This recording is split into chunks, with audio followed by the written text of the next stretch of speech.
الحمد لله نحمده ونستعينه ونستغفره ونؤمن به ونتوكل عليه ونعوذ بالله من شرور أنفسنا ومن سيئات أعمالنا من يهده الله فلا مضل له ومن يضلله فلا هادي له ونشهد أن لا إله إلا الله وحده لا شريك له ونشهد أن سيدنا وسندنا وحبيبنا وحبيب ربنا وطبيب قلوبنا ومولانا محمدا عبده ورسوله أما بعد فأعوذ بالله من الشيطان الرجيم بسم الله الرحمن الرحيم وما أرسلناك إلا رحمة للعالمين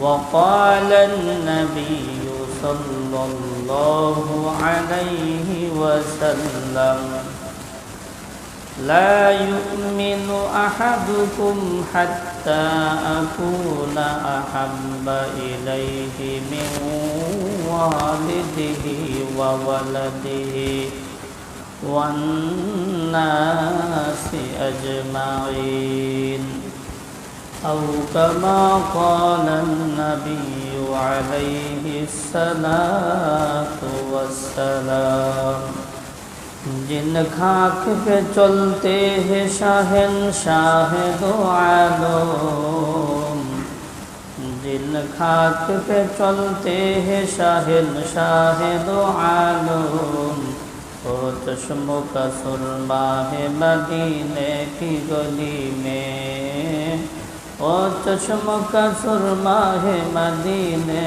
की गली में हर सिमत से आती है सदा अहले तमन्ना हर सिमत से आती है सदा अहले तमन्ना महबूब का चर्चा है मदीने की गली में महबूब का चर्चा है मदीने की गली में ईमान का हासिल नहीं बेइश्क मदीना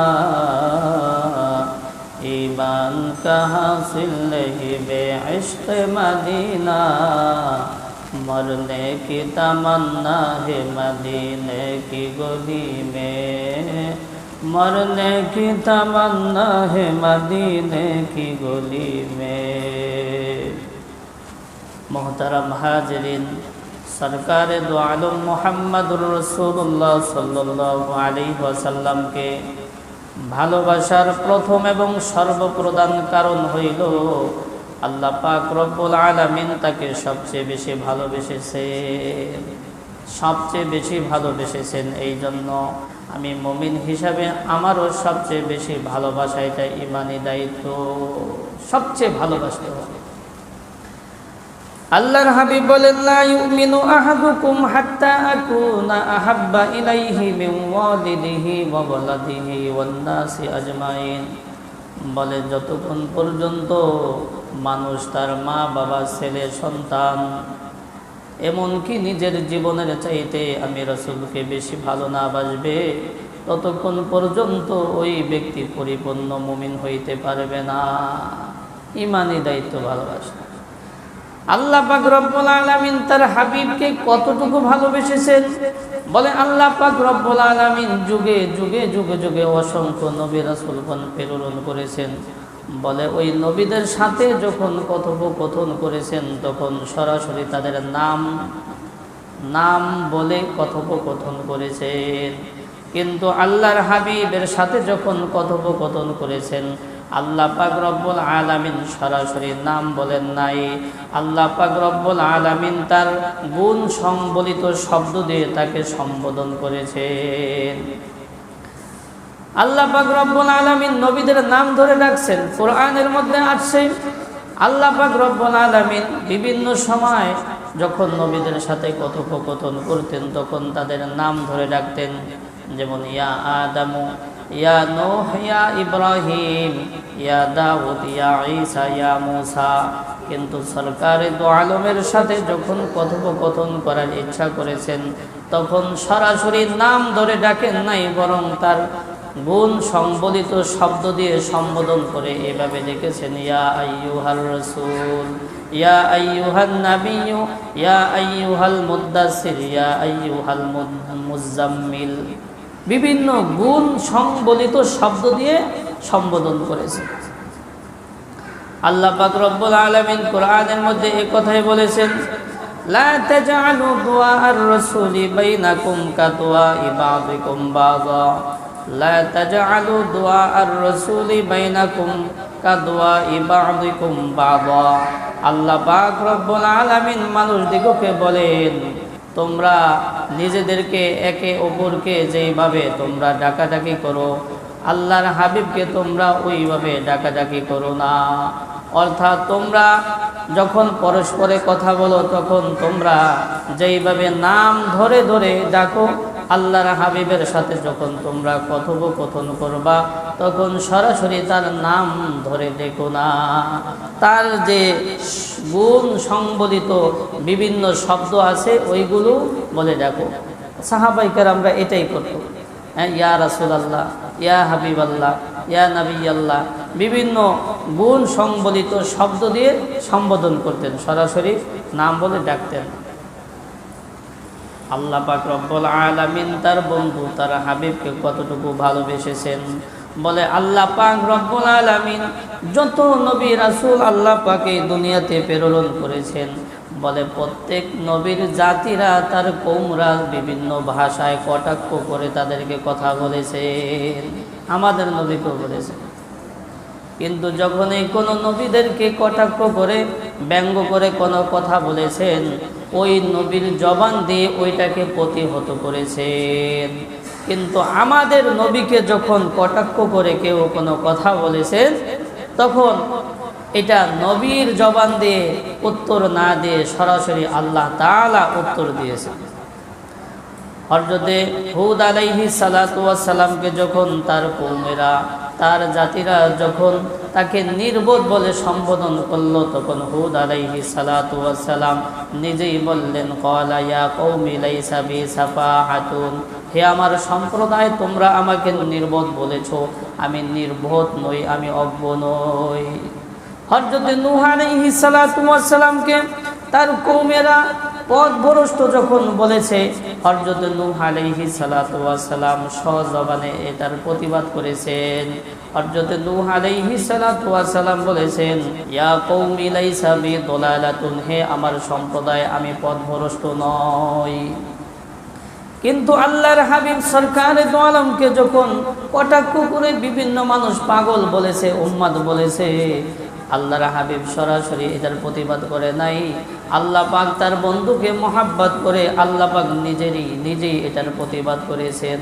আল্লাহ পাক রব্বুল আলামিন বলেছেন, ওমা সাহিবুকুম বিমাজনুন, তোমাদের সঙ্গী, তোমাদের সাথী, তোমাদের ভাই যাকে তোমরা পাগল বলছো তিনি পাগল নন। মা আনতা বিনিআমাতি রাব্বিকা বিমাজনুন। আল্লাহর হাবিবের প্রশংসা করতে গিয়ে বলেন যে আল্লাহ পাকের অনুগ্রহে আপনি উম্মত নন, আপনি পাগল নন।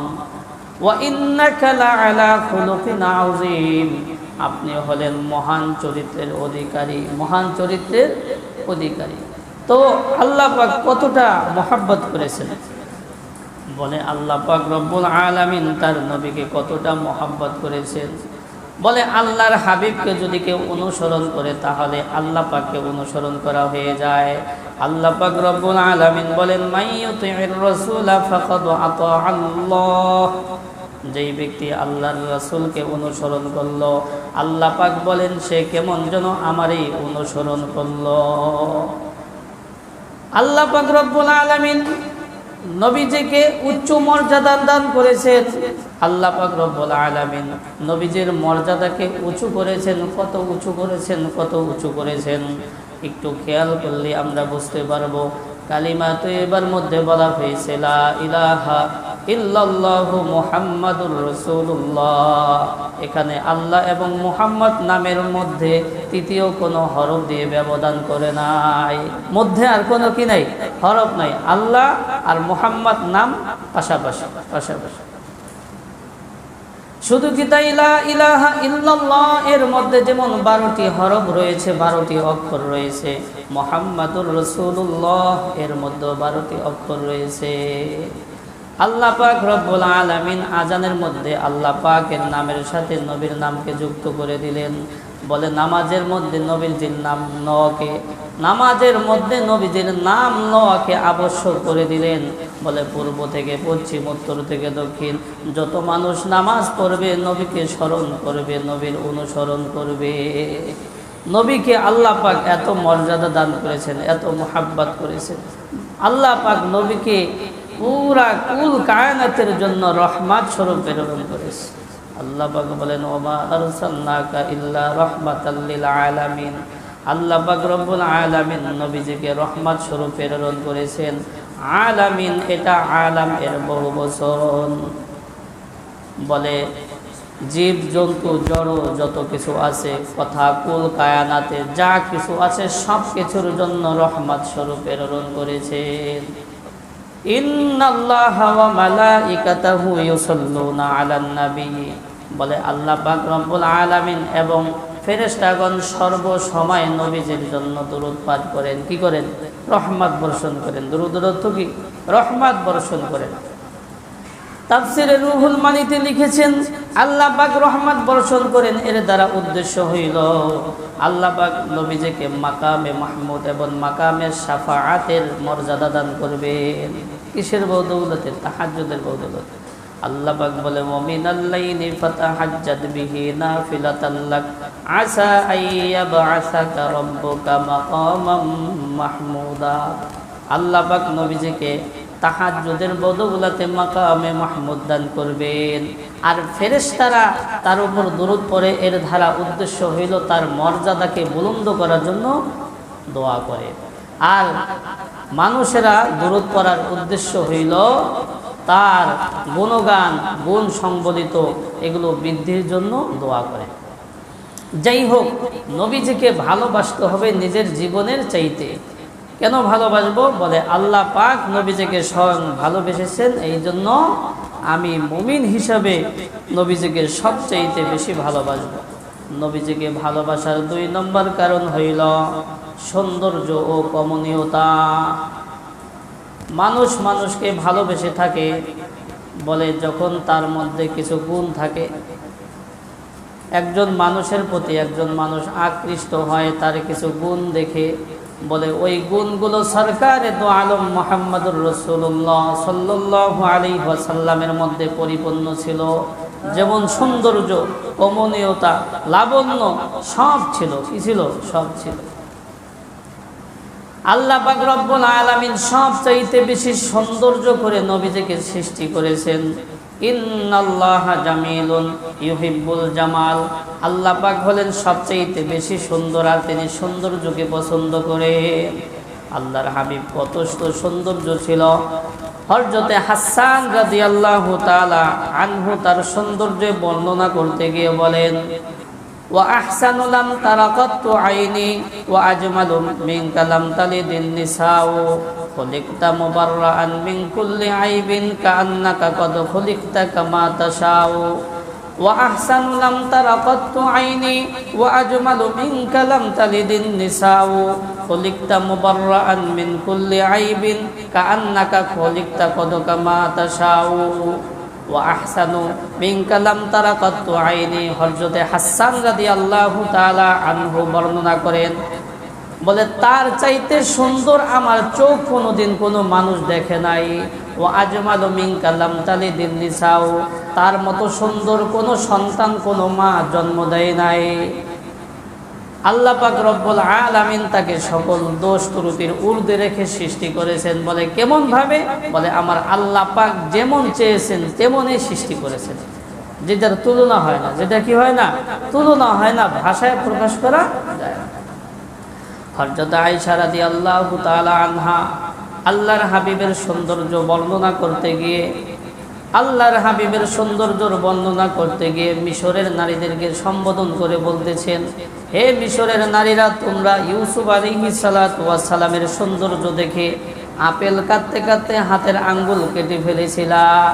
যদি তোমরা আমার নবীর সৌন্দর্য দেখতা তাহলে শুধু হাতই কাটতা না, নিজেদের কলিজা কেটে ফেলতা। আল্লাহর হাবিবের সৌন্দর্যটা সবসময় আবরণ দিয়ে ঢাকা ছিল। কেন? বলে তার আসল সৌন্দর্য যদি মানুষ দেখত, মানুষ সহ্য করার মতো সামর্থ্য কারো ছিল না। এটা কোনো কোনো সময় প্রকাশিত হইত। আসল সৌন্দর্য, কত সৌন্দর্য! হযরতে আয়েশা রাদিয়াল্লাহু তাআলা আনহা নবীদের সৌন্দর্য বর্ণনা করতে গিয়ে কবিতা আবৃত্তি করেন, লানা শামসুন ওয়ালিল আফাকি শামসুন ওয়া শামসি খায়রুম মিন শামসিস সামাই ওয়া ইন্নাশ শামসা তাতলু'ু বা'দা ফাজরিন ওয়া শামসি তালি'ুন বা'দাল ইশাই। হযরতে আয়েশা রাদিয়াল্লাহু তাআলা আনহা নবীদের সৌন্দর্য বর্ণনা করতে গিয়ে বলেন, লানা শামসুন ওয়ালিল আফাকি শামসুন, বলে আমাদের রয়েছে সূর্য এবং দিগন্তরে রয়েছে সূর্য। ওয়া শামসি খায়রুম মিন শামসিস সামাই, তবে আমাদের সূর্য আকাশের সূর্যের তুলনায় অধিকতর সুন্দর। ওয়া ইন্নাশ শামসা তাতলু'ু বা'দা ফাজরিন, বলে দিগন্তের সূর্য এইটা ফজরের পরে উদিত হয়। ওয়া শামসি তালি'ুন বা'দাল ইশাই, আর আমাদের সূর্য উদিত হয় এশারের পরে। কখন? এশারের পরে। নবীজি সারাদিন দিনের দাওয়াত মেহনতের কাজ করে এশারের পরে বাসায় ফিরতেন। এই কথাটাই বলছে, ওয়া শামসি তালি'ুন বা'দাল ইশাই, বলে আকাশের সূর্য এটা উদিত হয় ফজরের পরে, আর আমাদের সূর্য উদিত হয় এশারের পরে। আল্লাহর হাবিবকে আল্লাহ পাক কত সৌন্দর্য দান করেছেন। চাঁদের চাইতে বেশি সুন্দর ছিলেন আমার নবী। হযরতে জাবির বিন সামুরা রাদিয়াল্লাহু তাআলা আনহু একদিন মসজিদে নববীতে রাত্রিবেলা প্রবেশ করতেছিলেন। হঠাৎ করে আল্লাহর হাবিব তার পাশ দিয়ে যাইতেছিল। ওই দিন ছিল পূর্ণিমার রজনী। হযরতে জাবির বিন সামুরা রাদিয়াল্লাহু তাআলা আনহু আকাশের দিকে তাকান, মাথার উপর পূর্ণিমার চাঁদগুলো ঝলমল ঝলমল করতেছে। আরেকবার নবীজির চেহারার দিকে তাকান।